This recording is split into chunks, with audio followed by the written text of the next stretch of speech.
거듭 휴대전화를 교체했던 사실이 확인됐습니다. 윤석열 전 대통령이 구속을 취소해달라고 청구한 지 1시간도 안 돼 휴대전화를 교체하더니 그로부터 석 달여 뒤 유흥업소 접대 의혹이 불거지자 또 한 번 스마트폰을 바꾼 건데요. 그 전까진 오랫동안 휴대전화를 바꾸지 않다가 유독 이러한 시기에 수상한 교체가 잦았던 이유에 대해 재판사는 잘 기억이 나지 않는다며 명확한 설명을 내놓지 않고 있습니다.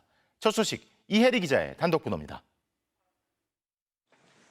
지난 2월 4일 내란 혐의로 구속된 윤석열 전 대통령이 법원에 자신의 구속을 취소해달라고 청구했습니다.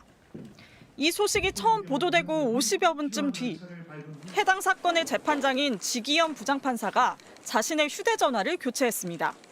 오후 3시 23분 6년간 사용하던 삼성 갤럭시 S10을 최신 모델인 S25 울트라로 교체했다가 6분 뒤 다시 기존 기기로 돌아온 재판사는 다음 날인 5일 새벽 5시쯤 다시 S25 울트라로 교체했습니다. 유심칩을 몇 차례 옮겨 꽂았던 것으로 보입니다. 이로부터 한 달 뒤인 3월 7일 재판사는 전례 없는 구속기간 계산법으로 윤 전 대통령 구속 취소를 결정했습니다. 그런데 재판사는 석 달 만에 또다시 휴대전화를 교체합니다.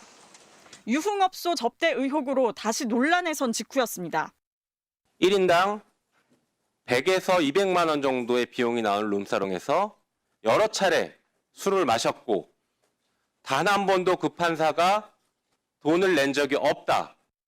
의혹 제기 이틀 뒤인 5월 16일 오후 4시 2분 S25 울트라를 중국산 휴대전화인 샤오미의 레드미 노트 14로 교체한 겁니다. 재판사는 이번에도 5분 뒤 다시 기존 기기로 바꿨다가 이틀 뒤인 5월 18일 새벽 5시 19분 샤오미 휴대전화로 최종 교체했습니다. 접대 의혹을 조사한 대법원 윤리감사관실과 사안을 심의한 감사위원회가 결국 공수처 수사에 최종 결론을 맡겨버린 상황. 제 식구 감싸기를 하는 동안 핵심 의혹들의 스모킹건이 사라지고 있다고 볼 수밖에 없습니다. 수상한 휴대전화 교체 시점에 대해 재판사는 잘 기억나지 않아 사실관계를 우선 파악해보겠다고만 밝혔습니다. MBC 뉴스 이혜리입니다.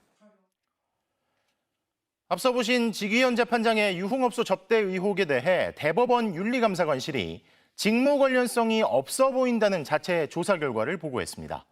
하지만 외부 인사들이 주축이 된 법원감사위원회는 수사 결과를 기다려봐야 한다며 결론을 보류했는데요. 이제 관심은 공수처 수사에서 어떤 내용이 드러날지로 쏠리고 있습니다. 송정훈 기자입니다. 지난 5월 민주당은 내란 사건 재판장인 지기현 부장판사에 대해 유흥주점 접대 의혹을 제기했습니다. 지판사가 평소 삼겹살에 소주를 마시고 지내고 있다며 그런 곳에 가서 접대받는 걸 생각해 본 적이 없다고 직접 해명하자 유흥주점으로 추정되는 곳에서 지판사가 동석자 2명과 함께 찍은 사진을 공개하기도 했습니다. 지기현 판사는 룸살롱에서 삼겹살을 드십니까? 사진이 있는데도 뻔뻔하게 거짓말을 한 판사에게 내란 재판을 맡길 수 없습니다. 직접 조사에 나선 대법원 윤리감사관실은 넉 달 만인 최근 감사위원회에 자체 조사 결과를 보고했습니다. 지판사가 후배 변호사 2명과 저녁 자리를 가진 건 지난 2023년 8월 9일. 먼저 횟집에서 저녁을 먹었고 저녁값은 지판사가 냈습니다. 이후 후배 변호사의 제안으로 유흥주점에 갔지만 여성 종업원이 나오는 곳으로 생각하지 못했고 종업원이 오기 전에 지판사는 술을 한두 잔 정도만 마시고 자리를 떴다는 게 윤리감사관실이 파악한 내용입니다. 윤리감사관실은 동석한 변호사들이 맡은 사건을 지판사가 담당한 적이 없어 직무 관련성도 인정되기 어렵다고 봤습니다. 외부 인사들이 주축이 된 법원감사위원회는 이러한 윤리감사관실의 조사 결과를 심의한 뒤 결론을 보류하기로 했습니다. 지금까지 확인된 사실관계만으로는 징계 사유가 있다고 판단하기 어렵다면서 사건을 수사 중인 공수처의 조사 결과를 기다려 비위가 드러날 경우 엄정하게 처리해야 한다고 했습니다. 하지만 해당 의혹을 제보받은 민주당 당직자는 접대 의혹이 사실이라고 반박했습니다.